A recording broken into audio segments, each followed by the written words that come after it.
야, 주목이기업 오늘 타겟입니다. 근데 제목이 좀 세요. 매수할 가치가 없다. 라고 좀 강한 보고서가 좀 나와서 준비를 했습니다. 미국의 대형 마트 체인이에요. 타겟. 그래서 시티그룹의 폴레에즈. 이 애널리스트 꽤 유명하죠. 이분이 타겟에 대한 투자 의견을 종전 매수해서 중립으로 낮추면서 목표 주가를 177달러에서 130달러로 무려 26%나 낮췄습니다. 추가 상승 여력 사실상 없다라고 이야기를 하고 있는 거예요. 근데 왜 이렇게 갑자기 부정적으로 바뀌었는지. 자, 타겟 1902년에 설립된 대형 마트 체인이고요. 미국에서 7번째로 큰 소매업체다라고 이해를 하시면 될 것 같습니다. 지금 미국에서 약 1950개의 매장을 운영을 하고 있는데요. 미국 인구의 75%가 이 타겟 매장에 10마일 이내에 거주하고 있습니다. 그러니까 10마일이라면 16km인데 뭐 국내로 따지면 16km 꽤 그래도 거리가 있네 라고 보실 수 있겠지만 미국의 그 넓은 땅덩이와 그냥 차로 이동하고 뭐 이런 거 고려를 하신다면 뭐 그냥 웬만한 미국인들은 타겟을 다 주변에 두고 있다. 뭐 이렇게 이해를 하실 수 있는 그만큼 매장이 되게 많다라고 이해를 하시면 될 것 같고 당일 배송 서비스 등에 있어서 좀 강점이 있는 마트로 속합니다. 그리고 월마트와 비교하면 월마트는 식료품 비중이 매우 높죠. 근데 이 타겟은 식료품보다는 뭐 식료품도 취급을 하지만 뭐 의류, 가전, 가정용품, 장난감 등의 비중이 월마트와 비교해 높고요. 식료품 가격도 월마트보다 한 15% 정도 더 비싼 것으로 알려져 있습니다. 그리고 고객층을 보면 월마트는 중하층, 소득층의 주요 고객이라면 타겟의 주 고객은 오히려 중상류층이 더 많다고 합니다. 그런 차이가 좀 있습니다. 그리고 경쟁사라고 한다면 뭐 월마트, 아마존 등이 꼽힐 텐데 요들에 대비해서 좀 취약점이라고 한다면 글로벌 입지가 제한적이라는 거. 이들 기업들은 약간 글로벌화 되어 있지만 타겟은 그냥 미국 중심의 비즈니스를 하고 있다라고 이해를 하시면 될 것 같습니다. 왜 폴리에즈가 타겟에 대해서 진짜 매수할 가치가 없다라고 이야기를 했는지 지금부터 좀 보도록 할게요. 일단 매출의 정점을 찍었다라는 겁니다. 올해는 매출이 감소하는 해가 될 것이다. 전환할 것이다. 라고 보는 건데요. 이 타겟이 지난달에만 17%인가 주가가 급락을 했습니다. 단기적으로 너무 많이 하락을 했어요. 그러면 많은 사람들이 단기적으로 급락한 기업에 대해서는 어떻게 생각하죠? 아, 지금쯤 저가 매수를 한번 해볼까? 생각을 하잖아요. 그럴까봐 안 된다라고 이야기를 하고 있는 겁니다. 지금 이걸 저가 매수 기회로 간주해서는 안 된다. 왜? 추가적으로 하락할 위험이 있다라고 이야기를 하고 있어요. 일단 올해 매출이 정점에 도달했던 신호가 곳곳에서 좀 나오고 있다. 그래서 매출 감소의 해가 될 것이다 라고 이야기를 하면서 지난 2주간 그러니까 5월 마지막 주와 6월 첫 주 매장 방문자 수를 봤더니 감소세가 뚜렷하더라 라고 이야기를 하고 있습니다. 근데 이 타겟 같은 경우에는 2020년과 2022년 그러니까 팬데믹 기간이죠.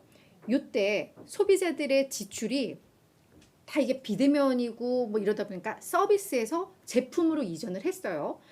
그쵸? 서비스에서 이 상품 쪽으로 이전을 하면서 그때 타겟이 많이 수혜를 봤었습니다. 근데 이게 이제 전환점이 돼서 이제는 서비스에 대한 지출을 늘리고 있잖아요. 고객들이. 그런 점에 있어서 오히려 타겟은 좀 직격탄을 맞을 수 있다. 부정적인 영향을 맞을 수 있다. 그래서 기존에 막 매출 성장했던 게 꺾일 수 있다라는 거죠. 어떻게 보면은 뭐 엽기적 효과라고도 또 이해를 해볼 수도 있는 그런 대목입니다. 거기에다가 타겟은 이 매출 비중에 있어서 필수 소비재보다는 임의 소비재. 그러니까 내가 우리 먹고 이러는 것은 경기가 안 좋다고 해서 내가 안 먹고 살 수는 없잖아요. 그죠? 그건 이제 필수 소비재고 뭐 옷 같은 거는 경기 어려우면 안 사 입잖아요. 근데 이런 임의 소비재, 경기 소비재 매출 비중이 55%에 달합니다. 타겟은. 그러다 보니까 경기가 둔화되면 직격탄을 맞을 수밖에 없다. 그리고 월마트, 필수 소비재 매출 비중이 높은 월마트의 점유율은 오히려 높아질 수 있다라는 거죠. 그래서 경쟁에 있어서 월마트가 훨씬 우위에 있다라고 이야기를 하는 겁니다. 그래서 타겟에 대해서 매출 추정치를 하향 조정을 했는데 이걸 어느 정도 낮춰야 될지에 대해서는 여전히 본인도 좀 확신이 안 선다. 어느 정도 꺾일지 모르겠다라고 이야기를 하고 있습니다. 감소폭이 그러니까 커질 수 있는 가능성이 있다라는 거죠. 자, 그래서 이 타겟에 대해서 이렇게 부정적으로 이야기한 것은 이제는 그러니까 성장 모멘텀이 완전히 꺾였다라는 게 그냥 핵심 키워드입니다. 근데 이제 앞서서 JP 모건에서도 비슷해요. 타겟에 대해서 비중 확대를 중립으로 낮추면서 목표 주가를 182달러에서 144달러로 확 낮췄었는데, 그때 JP 모건은 또 뭐라고 이야기를 했었냐면, 이 타겟이 밀레니얼 세대에 대한 이 고객, 이들에 대한 의존도가 좀 높은 편인데, 이 밀레니얼 세대 같은 경우에는 학자금 대출에 가장 영향을 많이 받는 세대라고 합니다.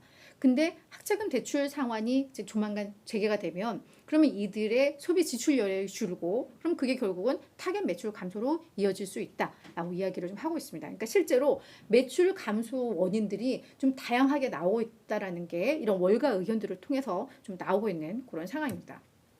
자, 그래서 주가 흐름을 보면 작년에도 35% 빠졌는데 올해도 15% 빠졌고, 특히 지난달 17% 빠졌으니까 올 들어 초에 좀 올랐던 거 지난달에 다 까먹었다라고 이해를 좀 해보시면 될 것 같은데, 지난달에 무슨 이슈가 있었냐면 6월이 성소수자 인권의 달이라고 합니다.